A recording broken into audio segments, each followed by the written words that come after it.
হ্যাঁ দর্শক, ঘুরতে আসলাম রাজশাহী শহরের পদ্মাপাড়ের ওয়াকওয়ে দিয়ে কিছু দূর হাঁটার পর দেখা মিলল অনেক গরু ছাগল ভেড়ার পাল। দেখে ভালোই লাগলো। খারাপ লাগলো যে পদ্মা দর্শনে আসা দর্শনার্থীদের হাঁটা পথে গরু ছাগল ভেড়া পালন করা দেখে খোঁজ নিয়ে জানলাম অনেক ছিন্নমূল মানুষ পদ্মার পাড় দিয়ে বসবাস করে। তারাই নাকি গরু ছাগল ভেড়াগুলো লালন পালন করে থাকে। যাই হোক, এতে তারা একটু স্বাবলম্বী হয়। একজন কৃষিপূর্ণ মানুষ হিসেবে দেখে ভালোই লাগলো এবং কয়েকজনের সাথে আলাপ করে তাই জানলাম যে তারা এখান থেকে দুধ বিক্রি করে, ঈদ কোরবানিতে গরু বিক্রয় উপযোগী হলে বিক্রি করে।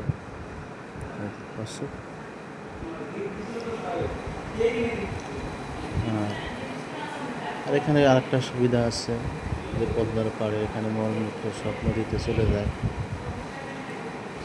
তারা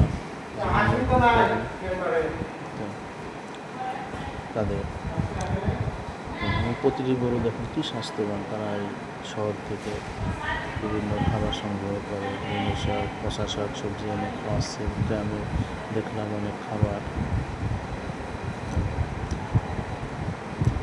আর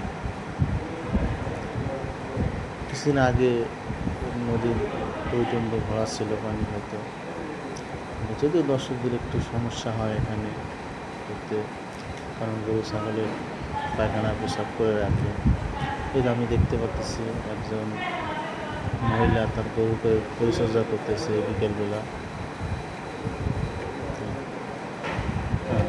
গরুগুলো বিভিন্ন জাতের, বিদেশি গরু আছে এখানে।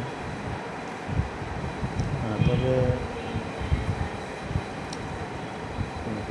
অনেক গরুতে দুধ দিচ্ছে, হয়তো দুধ দহন আমি দেখতে পাইনি এখনো। সকালের দিকে আসলে হয়তো দেখা পেতাম।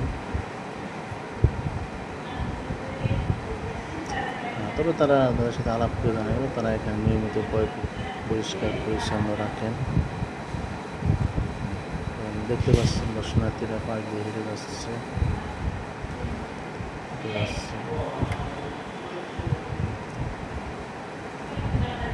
আসলে এগুলো নিয়ে অনেকে হয়তো সমালোচনা করে, তো আমার দেখে ভালো লাগলো যে সরকারি জায়গায় তারা যদি কিছু সাধারণ পণ্য হয় সেটা অনেক ভালো উদ্যোগ। তবে আমার সন্দেহ যে এখানে হয়তো হয়তো এখানে এদেরকে দিয়ে পালায়। অনেক প্রভাবশালী যারা আছেন আপনার এলাকার, তারা হয়তো পালায়।